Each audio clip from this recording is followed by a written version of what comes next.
Hey everybody, happy Thursday. Jason Colthorpe, Rod Maloney here. And of course, Thursday also meaning day 4 of the UAW-GM strike. First, most important question, how much sleep are you getting right now? Enough. I think the big question as we go through this day by day and hour by hour is, what's new at this point? Well, what's new is what is good in terms of talks. They went in this morning about 8 o'clock. And so they're working. Now, they started really talking in earnest Monday. These things, I mean, let's remember that the contract ends up being about that thick of lots of legal gobbledygook. Yes, there's carryover language. They bring in stuff from the last contract. But they've got a lot to work on, and these things take time.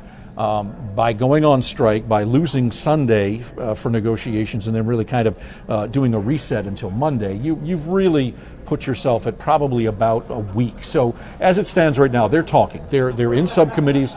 They're up in the Rensen, not in the physical Rensen, but in one of the towers, the hotel tower is where they actually are. And I've heard you say you know when this is getting close because you'll see the talks really heat up into the night. Right. When they go past 8, 9, 10, they're midnight, 2, 3, 4 in the morning and knock off. Now you know we're really getting somewhere because they know that, look, everybody wants this thing to end. There is no good reason for this strike to go on for a long time.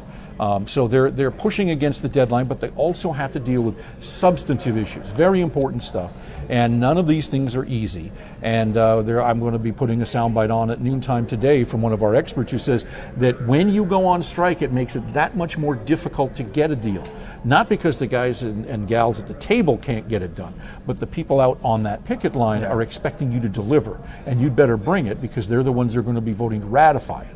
And so that's the concern now is that, okay, they've really got to come in. There's got to be more money. There's got to be the same health care, maybe better health care and that kind of thing. You've seen a lot of these. And other than the obvious differences, UAW leadership having just gone through some major legal troubles, coming out of the bankruptcy and the bailout, I should say, what's different this time around than what you've seen in the past? The tenor of it, the emotion, the public relations stuff. We've been talking about the fact that Twitter was alive for about a year the last time they did this. It didn't play any part of it, but the president tweets, GM's PR guy agrees with the president, let's get back to the table, let's do this. Then GM, after all of the machinations about deciding to do the strike, goes ahead and takes COBRA and cuts that off. Now everybody in the union is upset, and then they come back and blast GM for being immoral and heartless and all of that. So the rhetoric that has gone back and forth is, in my estimation, what is interesting, makes it different because there is a fight now for the public relations battle. And when they really should just be coming to a deal. Now, I don't mean to interrupt, but I want to talk about some of the things that we've learned today, and I know that that's what people want to know. They are talking. We're expecting another plant to go down. It looks like the Oshawa, Ontario plant in Canada with Canadian auto workers is likely to go down today. The other half of that plant of Oshawa 1 went down yesterday. You'll remember that they had 1,200 auto workers leave there. They made Silverado and the GMC Sierra. Well, the other half of that plant, which is where they make the Cadillac XTS and the Chevy Impala, it looks like that will go down today because they don't have parts. It's the domino effect. The parts aren't there, so they're not taking care of it. Now, another thing that we're expecting is that the United Way is going to be stepping in to help, because as we start to see the ripple effect take place, some of the smaller suppliers laying off their workers, they may need some help, and it looks like the United Way is looking to help them out as well. So I'll be looking forward to hearing that information today. Yeah, and you just hope it doesn't go on forever. We see some stories now to trickle out.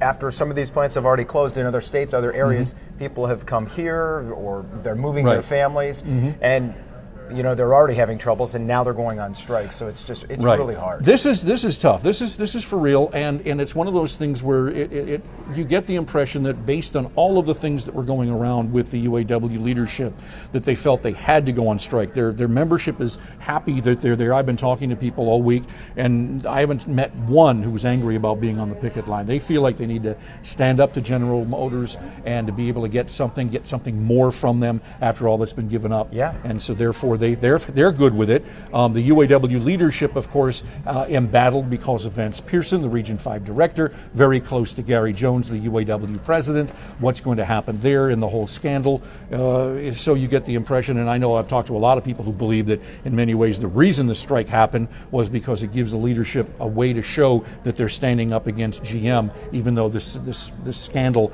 has sort of embattled the whole leadership. And last thing, and this may very well be, I don't know, and I would understand that. How do you see this playing out? How long do you think it'll last? I said last night, and I'm still sticking with it. I think they can have a deal by this weekend, like Friday or Saturday. They should be able to have something. That doesn't mean they will, but I think that gives them enough time, a week, to be able to get this. I think that they should be able to get it done. Now, if they don't, then it really starts to hurt. Then it really starts to bite, and that gives it a sense of urgency that they really need to get something done right away.